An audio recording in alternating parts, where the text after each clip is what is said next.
Olá pessoal, sejam bem-vindos a mais um vídeo aqui no canal do Professor Neymar com Usinar Sem Segredo. Tá? Nessa aula nós vamos aprender como fazer a programação de um ciclo de rosca, tá? E entrar no ciclo e fazer completar todos aqueles parâmetros para a gente poder acionar esse ciclo durante a operação, ok? Então, bora para o vídeo. Muito bem, turma. Então aqui nós temos um exemplo aqui de um programa que ele já está pronto, né? No caso aqui seria o eixo escalonado, né? Que eu peguei como exemplo, né? Nos vídeos anteriores tem lá o exemplo lá da programação do eixo escalonado, né? Um eixo como exemplo, tá? Pessoal, então o que acontece? Após você digitar a programação, aí você tem que ir lá selecionar, né? Por exemplo, né? O afastamento de segurança, né? Selecionar uma ferramenta antes. Aí o que acontece? Você vai lá, digita do jeito que está aqui na telinha, aqui, ó, Cicle 99, né? Parênteses e depois fecha parênteses. Logo em seguida, depois que você fizer isso, né, turma, vai aparecer uma setinha do lado ali, ó, né? Aí você vai lá, clica nela. Quando você clicar, aí vai abrir uma nova janela, né? Vamos ver? Muito bem. Abrindo essa janela, nós vamos acompanhar aqui a sequência dos passos, né, dos parâmetros, né, que a gente deve completar, ok? Então, ali logo em cima nós temos o input. O que acontece? Ali nós podemos ter a opção de escrever, né, montar um parâmetro simples ou um parâmetro completo, né? Neste nosso caso, nós vamos fazer um parâmetro completo. Por quê? Porque na próxima tela, olha só, nós vamos ver aqui que nós temos uma rosca especial, assim, especial não, é uma rosca que é Whitworth, né, 5/8, né, então eu tenho a opção também de selecionar outros tipos de rosca, como a rosca americana, a NPT, a métrica, né, no caso, né, então fica muito mais fácil da gente poder definir. E quando você puxa a tabela, o que acontece? Ele já vem selecionado já o passo, tudo automático, né, então no caso se eu fosse fazer uma simples, né, no caso de uma rosca Whitworth, eu já teria que preencher o passo, então já fica um pouquinho mais complicado, tá? E aqui na forma do completo, você tem como você preencher todos esses parâmetros para poder seguir, né, a operação. Muito bem. Aí depois lá embaixo, Machine, nós temos a forma como a gente vai fazer gradativamente, né, ou seja, vai fazer proporcionalmente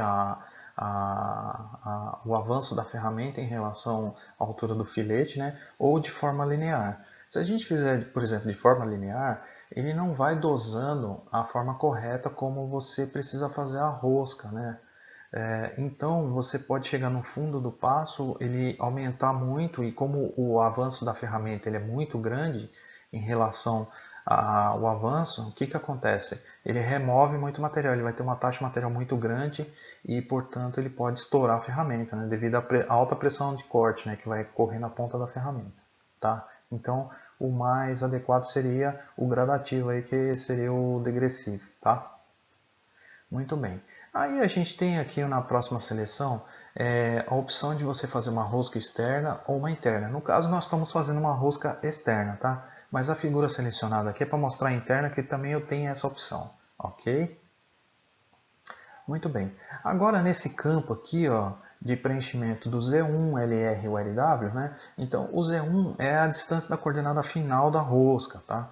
E o LR é a distância do qual a rosca ela vai formando aquele ângulo de saída, ok, da ferramenta, para ela não correr o risco de estourar, né? No caso, ter muito material para remover no final, tá?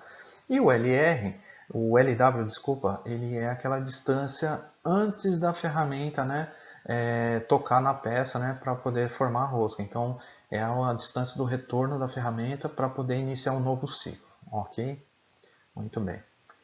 E depois, turma, nós temos a opção, o H1 e o alfa 1, o alfa P, que ali, o que acontece? Ele define, no caso, o H1, a altura do filete. Como nós estamos na parte completa, né, o Whitworth, ele já vem pré-definido, que no caso aí, né, da rosca 5/8, a altura do filete é 1,47, né? Então, essa altura já tabelada, de acordo com a norma, tá? E o alfa P, no caso, é o ângulo do filete, que como nós estamos trabalhando com uma rosca em polegada, né, ele é 55 graus, então é 27,5 para cada lado. Ok? Agora na distância D1 e o U, esses caras eles representam o que? O D1 é o incremento da passada de acordo com a formação da rosca. Então ele vai avançando, né, na questão do AP 25 centésimos, ok? E o U ele tem 5 centésimos, 5 décimos aí para deixar D sobre metal para poder fazer o acabamento da rosca, ok? No caso o NN, né, ele é o número de passadas que eu tenho que dar na formação da rosca. Então esse aí é um caso que eu posso selecionar o número de passadas que eu achar mais conveniente. No caso, se eu precisar de um bom acabamento, quanto mais passadas, melhor fica o acabamento. Tá? O VR é aquela distância do retorno. Né? Assim que ela fez o ciclo da rosca, ou seja, ela vai subir, né? Ela vai retornar, né? Ela vai ter um recuo de segurança para não atropelar a rosca no retorno. Depois, no final, nós temos um múltiplo, né, que a gente pode escolher sim ou não. Escolhendo sim, no caso, pessoal, é quando a gente vai definir, por exemplo, o número de entradas da rosca que eu preciso fazer. Tá? Então, se eu tiver uma rosca de 2 entradas, eu só colocar ali yes, ele vai abrir outras opções para poder colocar o número das passadas, ok? E no caso o alfa zero é o ângulo de entrada. Quando eu defino o yes, né, no caso, ele vai dar um tombo de 180 graus para poder fazer o início da rosca do outro lado, no caso da rosca de 2 entradas. Aí depois, né, feito o parâmetro, accept, aí programação, ok? E aí está pronto. O nosso ciclo 99 ele já está todo completinho, né? Aí eu faço o afastamento, né? E percebo que antes dele eu já selecionei a ferramenta de rosca, tá? E os parâmetros de corte para aquela rosca lá e as aproximações, correto? Então já está pronto a primeira rosca desse programa aí para a gente efetuar do ciclo 99. Pessoal, muito obrigado por ter assistido esse vídeo, né? Não esqueça de se inscrever no canal, né? Clica lá, dá um joinha lá para ajudar o professor, né? Ok? E agradeço, muito obrigado.